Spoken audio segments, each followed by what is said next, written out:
Hello friends, तो central difference interpolation में हमें तीन फॉर्मूला देखना है। पहली एक मेथड है स्ट्रेलिंग इंटरपोलेशन फॉर्मूला, दूसरी मेथड है बेसल्स इंटरपोलेशन फॉर्मूला और थर्ड है Everest interpolation formula.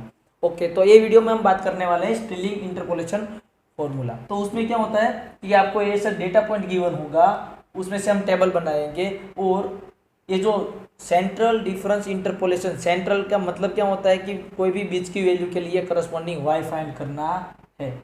Okay, x कोई भी हमें दिया होगा यहाँ बीच में से, उसके लिए हम क्या फाइंड करेंगे, करस्पॉन्डिंग वाई।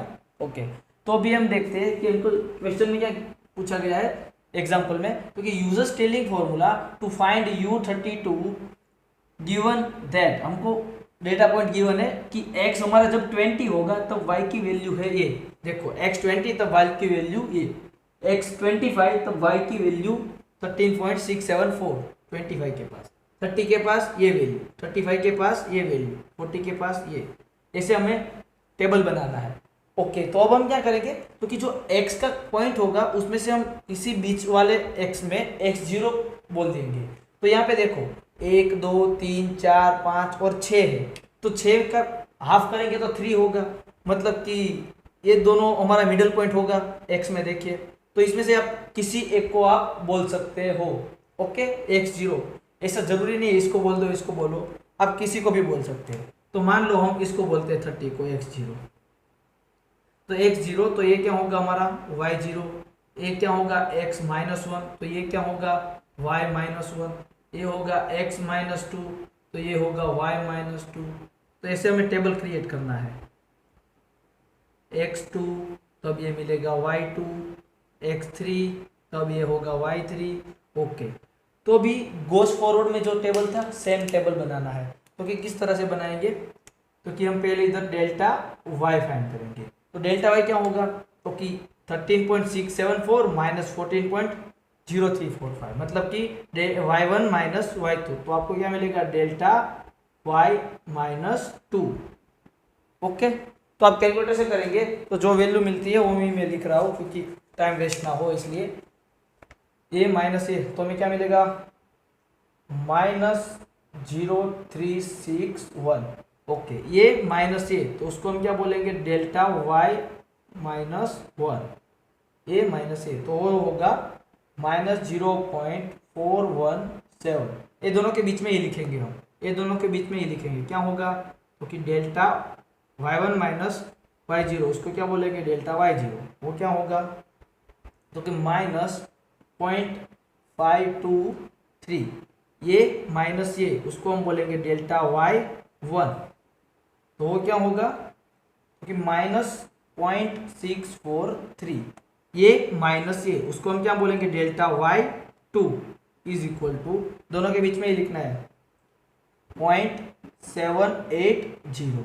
ओके, अब हम निकालेंगे इसका भी डिफरेंस, तो डिफरेंस का डिफरेंस डेल्टा स्क्वायर, ए माइनस ये, तो क्या होगा डेल्टा स्क्वायर y -2, दोनों के बीच में लिखेंगे ए माइनस ए, तो क्या होगा वो आप कैलकुलेटर से करेंगे तो -0.056, ये माइनस ए, तो डेल्टा स्क्वायर y -1, ए माइनस ये, तो जो वो वैल्यू होगी वो होगी -0.106, ये माइनस ए, उसको बोलेंगे delta square y0 is equal to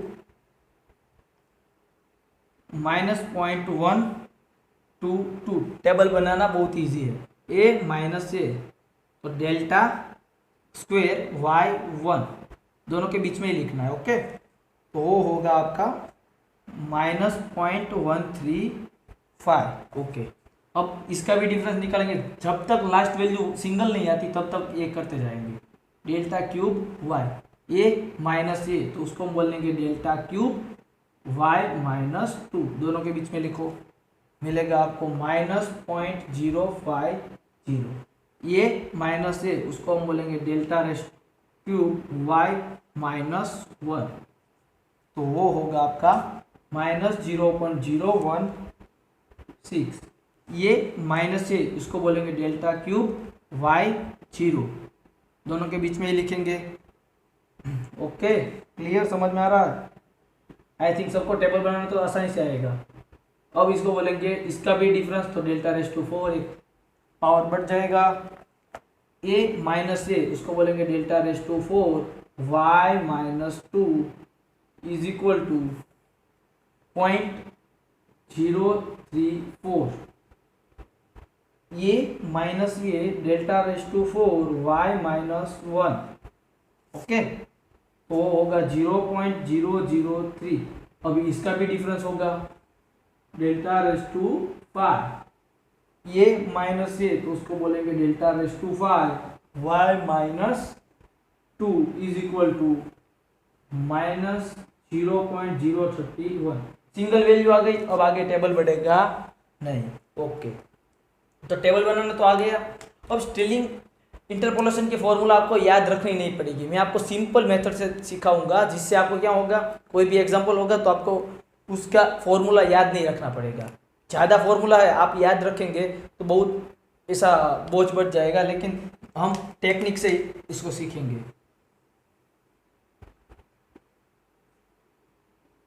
okay, तो अभी हम स्टिलिंग के फॉर्मूला बनाना सीखते हैं। तो फॉर्मूला किस तरह से, तो कि y फाइंड कर रहे हैं हम किसी x पॉइंट के पास, तो अब उसकी फॉर्मूला होगी, तो कि ये जो है y0 वो y0 एज इट इज। अब उसके बाद ये जो दो वैल्यू मिल रही है y0 के पास ऊपर और नीचे, ये दोनों वैल्यू की एवरेज p इंटू ये दोनों का एवरेज, तो क्या है, तो कि delta y0 plus delta y minus 1 उसकी एवरेज, ओके। अब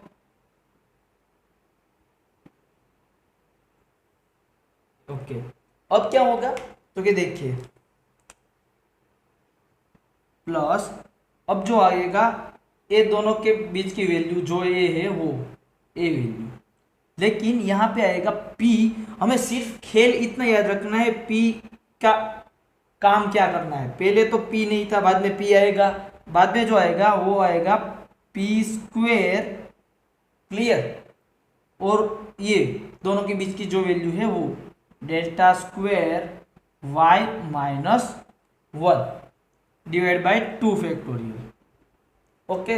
अब क्या आएगा प्लस, तो कि जो यहाँ पे p था ना, ये वैल्यू के आगे का जो स्टेप का p था वो p आएगा, साथ में आएगा p स्क्वेयर माइनस 1, ओके। और इसके बाद क्या आएगा, तो कि ये दोनों की जो वैल्यू है उसकी एवरेज, ये दोनों का, ओके। फॉर्मूला याद रखो किस तरह से बनाना है, बहुत सिंपल है। पहले y0 लिया, बाद की जो दो वैल्यू थी उसके साथ ऊपर नीचे उसकी एवरेज, दोनों के बीच की वैल्यू, उस दोनों की एवरेज, बीच की वैल्यू, एवरेज, इस तरह से आगे बढ़ेंगे। तो यहाँ पे एवरेज क्या है y2 plus delta cube y minus 1 divide by 2, और 2 फैक्टोरियल के बाद क्या आता है 3 फैक्टोरियल।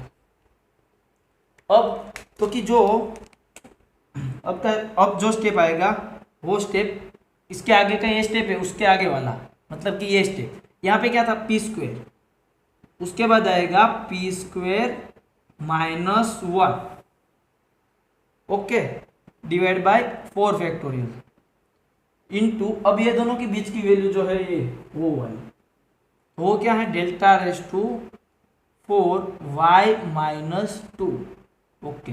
उसके बाद क्या आएगा, तो कि उसके बाद के जो दो वैल्यू है वो, लेकिन यहाँ पे तो एक ही वैल्यू है, सिर्फ ऊपर वैल्यू नहीं है, तो ये सब में इतनी फॉर्मूला बनेगी। अगर कुछ आगे होता तो किस तरह से फॉर्मूला बनता वो मैं सिर्फ यहाँ पे पैटर्न दिखाता हूँ। तो कि प्लस, तो कि जो ये स्टेप है उसके आगे का जो स्टेप है वहाँ पे हम p इंटू ये जो वैल्यू है वो रखेंगे p square minus 1, p square minus 2, उस sorry p square minus 2 square, okay, divide by 4 factorial, sorry 5 factorial, और एवरेज वाली वैल्यू, क्लियर। उसके बाद के जो हमें टर्म आएगा, ये वैल्यू जो इधर होगी दोनों वो रखेंगे। यहाँ पे क्या होता, जो कोई होता तो del raise to 5 y minus 1 होता, तो यहाँ पे जो ब्रैकेट होता उसकी वैल्यू क्या होती कि delta raise to 5 y minus 1 plus delta raise to 5 y minus 2 divide by 2 होता है। और उसके बाद कौन सा स्टेप आता, क्योंकि ये स्टेप के आगे का वाला स्टेप में देखो तो कि P square minus 1 P square minus 2 मिलता डिवाइड बाय 6 फैक्टोरियल, और जो सिंगल वैल्यू होती डेल्टा रेज टू 6 वाली वो y वाली आती। समझ गए? इसके आगे का स्टेप होता तो क्या होता, तो कि ये जो है वो p एज इट इज रहेगा। एक बात याद रखिए कि जब भी एवरेज ले रहे हो आप तो आपके पास p का पावर 1 आएगा, जो सिंगल p है उसका पावर 1 आता है। देखिए एवरेज वाला टर्म है उसके साथ p ऐसा ही आया, p एवरेज वाला टर्म है p ऐसे ही आया। सिंगल टर्म था जो सिर्फ ये सिंगल वैल्यू ले रहे थे तब p स्क्वेयर हो रहा था, सिंगल वैल्यू ले रहे थे तो p स्क्वेयर आता था। ओके, बाद में तो ये फिक्स है, p स्क्वेयर माइनस 1 करना है, p स्क्वेयर माइनस 2 स्क्वेयर, बाद में जो टर्म होगा वो p square minus 1 p square minus 2 square p square minus 3 square. इसके बाद जो टर्म आता वो क्या आता, बात आगे जाते तो p square minus 2 square p square minus 3 square, लेकिन अब इससे आगे नहीं आएगा, 4 5 मैक्सिमम है, इतना तो बहुत आएगा। Okay clear? तो अभी हमें कितना फॉर्मूला चाहिए था, तो कि ये इतना, क्योंकि यहाँ पे उसके बाद 2 वैल्यू हमारे पास नहीं है इसलिए, तो ये सब में इतनी हमें वैल्यू चाहिए। ओके, तो अभी ये p क्या है, तो कि p की बात करते हैं कि where p is equal to x minus x0 by h।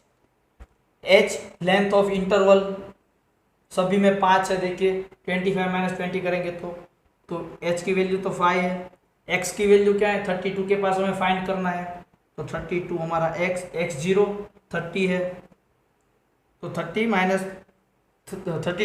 30 2 divide by 5, तो आपको मिलेगा 0.4।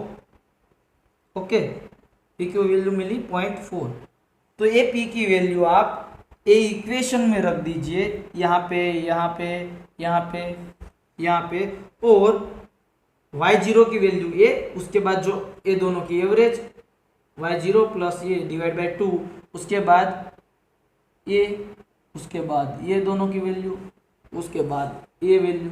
ओके, एक बात आप प्लीज़ फॉर्मूला याद रखने में याद रख लीजिए, जब भी हम फॉर्मूला बना रहे हैं तो एवरेज वाला आता है उसके साथ पहले p आएगा, बाद में जो एवरेज वाला टर्म आता है एक टर्म छोड़ के उसके साथ तो p आएगा, बाद में का जो टर्म होगा वो p स्क्वायर माइनस 1 होगा। ओके, फिर से एवरेज वाला टर्म होगा इसके बाद का, वहाँ पे क्या आएगा, तो कि p into P square minus 1 into P square minus 2 square. Okay clear? और सिंगल जो टर्म है ये सिंगल टर्म ले रहे थे तब उसके साथ पी स्क्वायर, उसके बाद पी स्क्वायर माइनस 1, और उसके बाद का टर्म जो होगा वो होगा P square minus 1 P square minus 2 square. Okay, formula please clear रखना, अगर कोई डाउट है तो कमेंट करके जरूर पूछ लेना। ओके, तो ये p की वैल्यू रख दीजिए, ये सारी वैल्यू रख दीजिए, तब आपको जो आंसर मिलेगा वो होगा y is equal to F of 32 मिलेगा, ए वैल्यू 0.4 रख दीजिए, सारी वैल्यू यहाँ पे है। Okay, single average single average single average, लेकिन यहाँ पे सिंगल वैल्यू है तो एवरेज नहीं लेनी है। तो ये वैल्यू क्या मिलेगी आपको, कंफर्म कर लेना, कैलकुलेटर से जरूर करना है इस सम को। वो वैल्यू मिलेगी 13.0621776। ओके, तो स्टेलिंग फॉर्मूला इस तरह से सम सॉल्व करते हैं, ये आंसर रहेगा। आपको आंसर मिल जाए तो प्लीज़ कमेंट करके बता देना। Thank you friends. और मैंने न्यूमेरिकल एनालिसिस में सारी मेथड बाइसेक्शन वाला जो पोर्शन था वो, और ये जो है इंटरपोलेशन, वो सभी मैंने वीडियो बना के रखे, आप जाओ डिस्क्रिप्शन में, वहाँ पे लिंक आपको मिल जाएगा। Thank you friends.